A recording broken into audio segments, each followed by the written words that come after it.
The night my half-brother showed up at my door with a folder of papers and a smile I hadn't seen in years, I should have known something was wrong. That smile was the same one he used when we were kids, and he wanted something from me. It never meant anything good. I was 31. I had a one-bedroom apartment in Canada, a job I'd worked hard for at a mid-sized accounting firm in Ottawa, and a savings account I'd built from nothing after my dad passed and left us both, with exactly zero inheritance and a mountain of things we didn't talk about. I wasn't rich, but I was stable, and stable, in my family, had always been a target. His name was Derek. Half-brother, technically. Same mother, different fathers. He was 4 years older than me and had spent most of his adult life doing what I'd describe as aggressively not planning ahead. Not in a free-spirited way.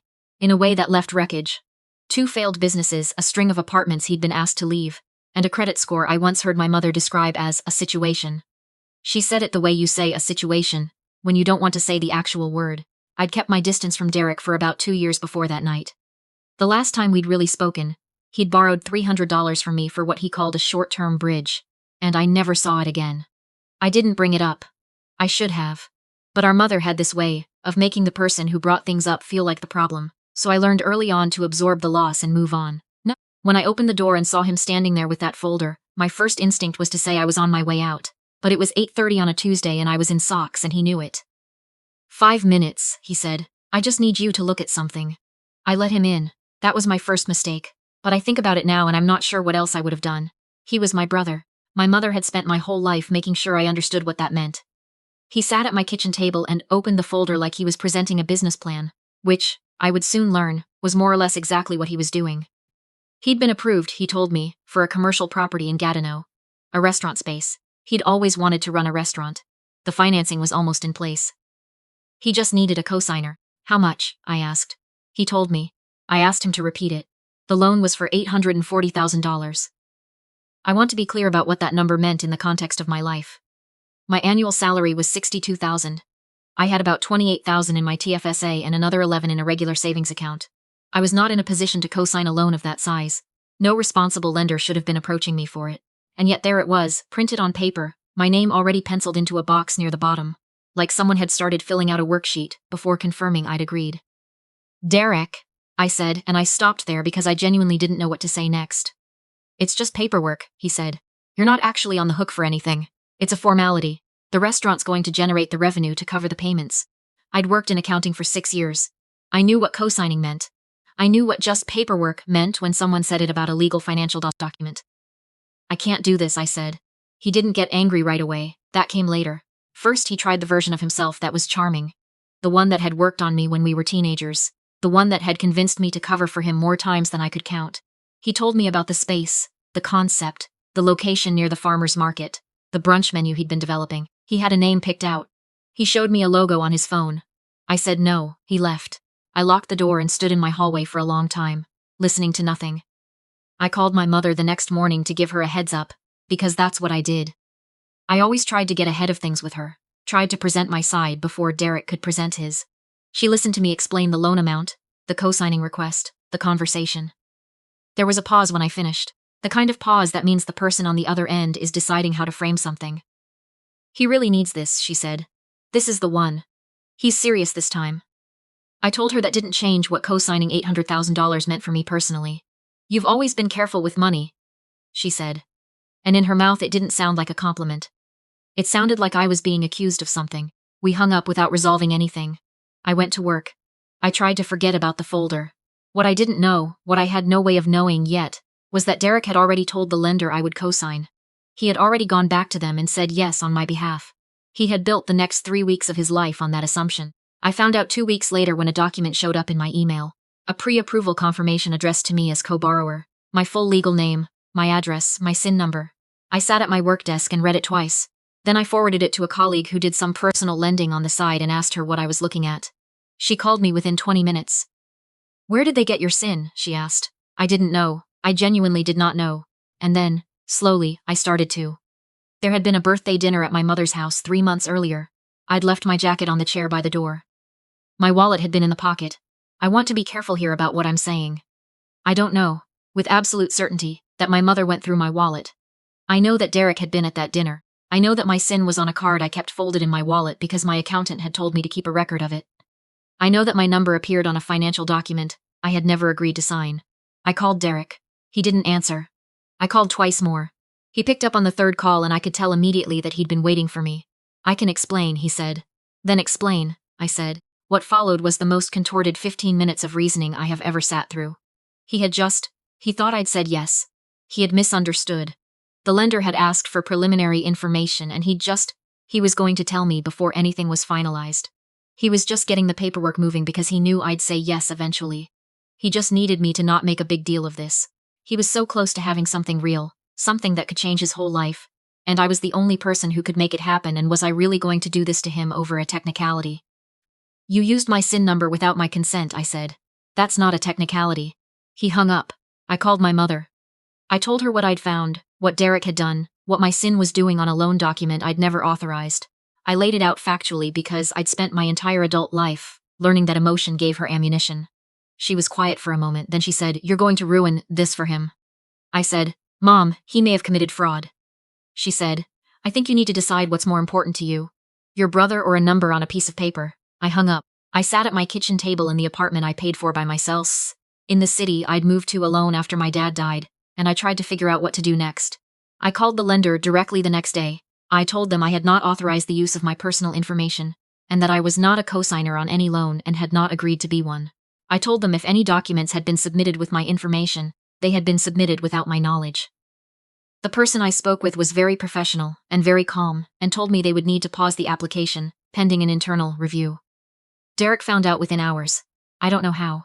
Maybe the lender called him. Maybe my mother told him. She'd have had no reason to know except that Derek would have called her the moment, and she would have called me the moment he got off the phone with the lender, and she would have called me to try to get me to undo what I'd done, and when I didn't answer, she would have told him what she knew. He came to my apartment. I didn't let him in. I heard him in the hallway. He knocked once, twice. Then he stopped knocking and started talking through the door. And he said, "I'll keep the specifics out of this because I've repeated it enough times in rooms I didn't want to be in." What he said was the kind of thing you can't unhear. Every version of my name used as a weapon. Every variation of what he thought I was, and what I deserved. And then a silence, and then the sound of the door to the building opening and closing. I called 911. I want to be clear about that, because I know people have questions about what you're supposed to do in these situations. I called 911. I told them what document, the SIN number, the visit to my door, the things he'd said. An officer came within 40 minutes. I showed them the emails, the document, the call log. They took a report. I called my mother that night. I don't know why I called her. Maybe I needed her to tell me she understood what had happened, that she saw what Derek had done, that she was on my side for once. Maybe I needed to believe that this was so serious she'd have no choice. She didn't come to my side. She said I had made things very complicated. She said Derek was fragile right now, and I knew that. She said I had always made things harder than they needed to be. And then she said something I haven't been able to fully let go of, even now. I don't know how you live with yourself sometimes. I hung up. I sat down on the floor of my bedroom. Not the bed, the floor. I don't know why. It just felt like the right place to be at that exact moment. I didn't hear from her for 3 days. When she called, it wasn't to apologize. It was to tell me that she thought it would be better for everyone if I stepped back from the family for a while. She used the phrase, "give everyone space to breathe." I had called the police on Derek. I had contacted the lender. I had, in her words, chosen my own comfort over my family. There was nothing else she could say about it. I asked her if she understood that what Derek had done was potentially criminal. She said, "I understand that you've made your choice." That was the last real conversation I had with my mother for 8 months. The next few weeks were not easy. I'm not going to pretend they were. There's something uniquely destabilizing about being cut off by your mother. Even when you know, intellectually, that you did nothing wrong, even when you can read the facts of the situation out loud and hear how clearly you were the one who was wronged, the ground still goes unsteady. You still reach for your phone to call her, and then remember. I had a good friend from university, a woman named Petra, who'd moved to Ottawa, the same year I did for completely unrelated reasons, and had become the kind of friend I think you only make in your early 20s, when you're both scrambling and figuring things out together. She came over with takeout the night after my mother's call, and let me talk for 2 hours, without once suggesting I look on the bright side. I will be grateful for that for the rest of my life. I also had a lawyer. I want to say that clearly, because I think people sometimes don't realize this is an option, or they think it's too expensive, or they think the situation isn't serious enough. I called a lawyer the week after I contacted the lender. He specializes in financial fraud, and he was direct with me in the way that good lawyers are. Not cruel, not alarmist, but honest. What Derek had done, he told me, using my SIN number without my consent to submit a financial application, was fraud. It didn't matter that nothing had been finalized. It didn't matter that no money had actually changed hands. The act of submitting information I hadn't authorized was the offense. "What do you want to do?" he asked. I thought about it for a long time. I want to be honest about the fact that I went back and forth. Derek was still my brother. My mother was still my mother. There is a version of me who could have decided the lender's review was enough, that I'd made my point, that the damage had been stopped before it started and that was sufficient. I know that version of me. She had showed up many times before in smaller situations, had swallowed things and moved on, and told herself it was fine. But this wasn't fine, and if I was honest with myself, it had never been fine. This was just the version that had a paper trail. I pressed forward. The police investigation moved slowly. These things do, I learned, when there's no physical violence and the amounts are theoretical rather than actual. But it moved. Derek was contacted. He retained a lawyer.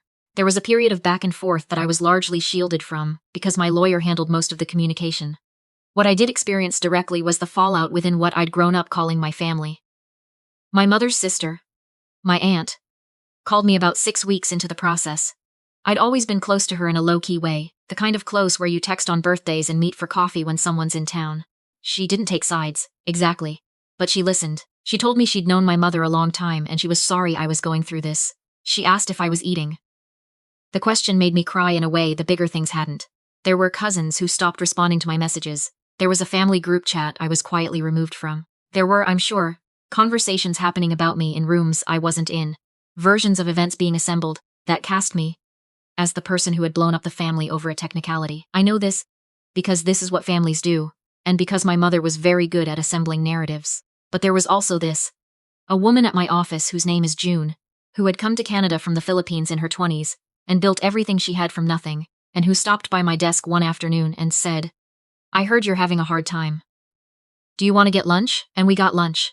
And I told her most of it, and she said something that I've thought about many times since. She said, "The people who make you feel guilty for protecting yourself are usually the ones who benefit from you not protecting yourself." It was not a complicated thing to say, but I needed to hear it. The legal matter resolved in a way I'll describe carefully. Derek entered into a diversion agreement, a process available under Canadian law for first-time, non-violent offenses, where the accused completes certain conditions in lieu of a criminal conviction. His conditions included community service hours, a financial literacy program, and a formal written acknowledgement of what he had done. He did not go to trial. He does not have a criminal record. I had complicated feelings about that. I still do. But my lawyer explained the reality of what a trial would look like, the time, the cost, the emotional exposure, and I made the choice that made sense for me at that point in my life. My mother was not charged with anything. I want to be transparent about that because I know it's the question people have. There was no evidence that she had been directly involved in the submission of the documents. What she had done, dismissing the situation, pressuring me to drop it, siding with Derek, wasn't criminal. It was just devastating. She called me 8 months after our last conversation. It was a Saturday morning in late winter, the kind of cold Ottawa morning where the light is sharp and blue and makes everything look cleaner than it is. I didn't answer the first call. I sat there and watched my phone ring and thought about everything. I answered the second one. She didn't say she was sorry right away. She worked up to it. There was a lot of preamble about how hard the past year had been, how strained things were, how she'd been thinking. And then, finally, it came out. Not big, not dramatic, just quiet and tired sounding. She said she was sorry for what she'd said to me. She said she'd let Derek's crisis become more important than what was right. I didn't say it was okay, because it wasn't. Not completely, not yet. But I said thank you for calling. And I meant that. We're not where we were. I don't know if we'll get there. She and Derek have their own relationship that I'm no longer the bridge for. I see her a few times a year. The conversations are careful. There's a lot of space between the words. I think that's probably what it's going to look like for a long time, and I've made my peace with that. Mostly. What I want to say, and I'm saying this for anyone who's sitting with a similar situation, who's being told that protecting yourself is betrayal, who's being handed a folder and a pen and a smile that means something is wrong. What I want to say is this: I knew the moment he showed up at my door. I knew before he opened the folder. Something in me had always known that the thing I was expected to give this family was myself. My credit, my stability, my patience, my silence. And the moment I stopped giving it, I was the problem. The week the diversion agreement was signed, I found out something through my aunt. A small thing, but it meant something to me. Years earlier, when my grandmother on my mother's side had passed, she had left me a piece of jewelry. A ring, a small gold thing with a seed pearl that had belonged to her mother before her. I'd been told at the time that it had gone missing during the clearing of the estate. I'd grieved it the way you grieve small losses. Quietly, eventually. My aunt told me she had found it. She had quietly taken it out of the estate when she saw Derek pocket it at the house clearing, and she had kept it safe, and she was sorry it had taken this long to tell me. She drove it over to me on a Sunday afternoon and put it in my hand like it was a normal thing to do. I held it for a long time without saying anything. It was small and warm from her pocket. There's a version of family that gets handed to you at birth. The names, the dynamics, the debts, the silences. And then there's the version you build. Petra, who sat with me in my apartment and let me talk.